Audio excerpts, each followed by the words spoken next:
নমস্কার, সনাতন ধর্মকথা চ্যানেলে আপনাদের সবাইকে স্বাগত।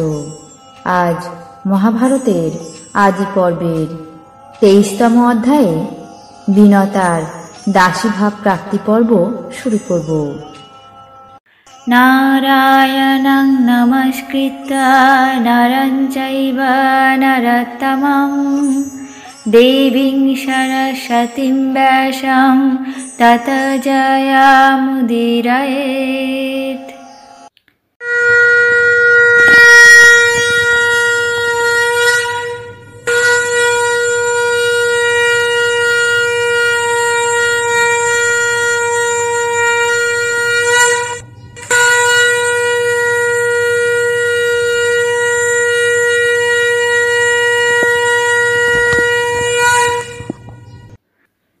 ঋষি উগ্রশ্রবা বললেন, কদ্রু ও বিনতা সমুদ্র অতিক্রম করে অতি সত্বর সেই অশ্বের সামনে এসে উপস্থিত হয়ে দেখলেন অশ্বটি শশাঙ্ক কিরণের মতো, অর্থাৎ চন্দ্রকিরণের মতো শুভ্রবর্ণ।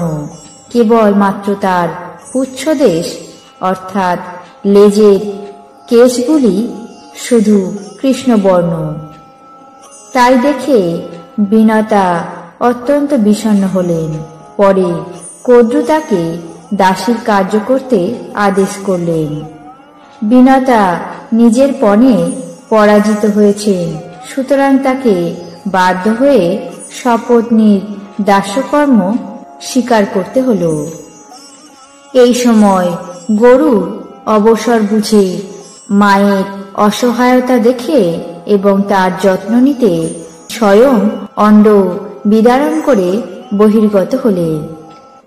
মহাসত্ত্ব, মহাবল সম্পন্ন, সৌদামিনী সমনেত্র, কামরূপ, কামবীর্য, কামচারী, পক্ষীরাজ প্রদীপ্ত অগ্নিরাশির মতো নিজের প্রভামণ্ডলে 10 দিক আলোকময় করে আকাশে আরোহণ করে ঘোরতর বিকট শব্দ করে ভয়ঙ্কর প্রকাণ্ড কলেবর ধারণ করলেন। তা দেখে দেবগণ ভীত এবং বিস্মিত হলেন। পরে তারা আসনস্থ বিশ্বরূপী ভগবান অগ্নির শরণাগত হয়ে যথাবিধি প্রণতি করে অতি বিনীতভাবে বললেন, হে হুতাসন অগ্নিদেব, তুমি আর নিজেকে পরিবর্ধিত করো না। তুমি কি আমাদেরকে দগ্ধ করতে ইচ্ছা করো? ওই দেখো, এক পর্বতাকার প্রজ্বলিত অগ্নিরাশি হঠাৎই প্রসূত হয়েছে। অগ্নিদেব বললেন, হে অসুর নিষূদন সুরগণ, তোমাদের আপাতত যা মনে হচ্ছে তা আসলে তেমন নয়।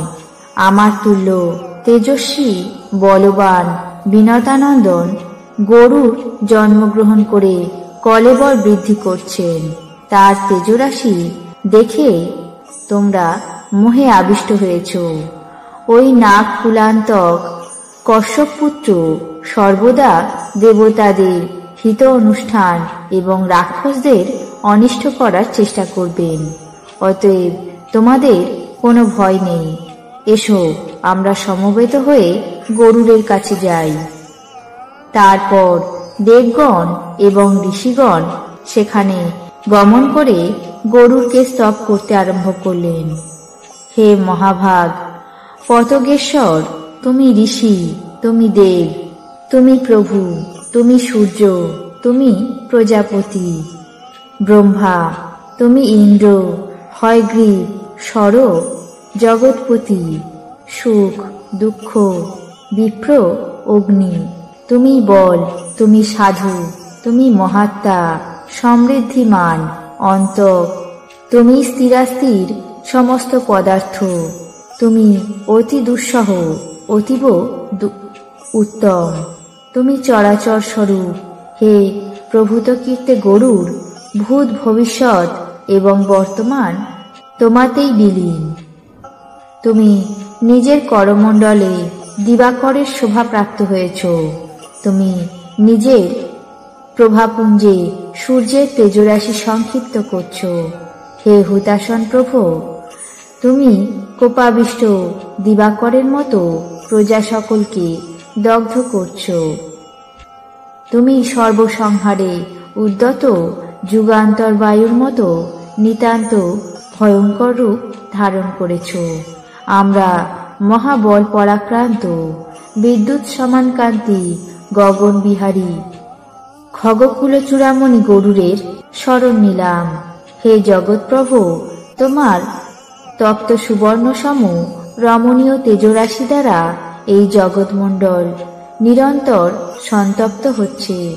তুমি ভয় বিহ্বল ও বিমানে আরোহণ করে আকাশপথে পলায়মান দেবতাদেরকে পরিত্রাণ করো। তুমি পরম দয়ালু মহাত্মা কাশ্যপের পুত্র, অতএব ক্রোধ সংবরণ করে জগতের প্রতি দয়া প্রকাশ করো। তুমি ঈশ্বর, এখনই ধৈর্য অবলম্বন করে আমাদেরকে অনুকম্পা করো। আমরা বিষম বিপদে আক্রান্ত হয়েছি। তোমার বিকট শব্দে নভমণ্ডল, দিগমণ্ডল, দেবলোক, ভূলোক এবং আমাদের হৃদয় সতত কম্পমান হচ্ছে। তুমি অগ্নিতুল্য নিজের শরীরের সংকোচ করো। কুপিত কৃতান্তের মতো তোমার অতি ভীষণ কলেবর দর্শনে আমাদের মন ব্যথিত এবং শঙ্কিত হচ্ছে। হে ভগবান খগাধিপতি, প্রসন্ন হয়ে শরণাগত জনের সুখাবহ হও। আজ মহাভারতের আদি পর্বের 23তম অধ্যায়ে বিনতার দাসীভাব প্রাপ্তি পর্ব এখানেই শেষ করছি। বাকি অংশ আগামী পর্বে পাঠ করে শোনাব।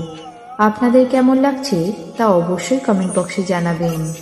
চ্যানেলটিকে সাবস্ক্রাইব করবেন, লাইক করবেন, শেয়ার করবেন। ধন্যবাদ।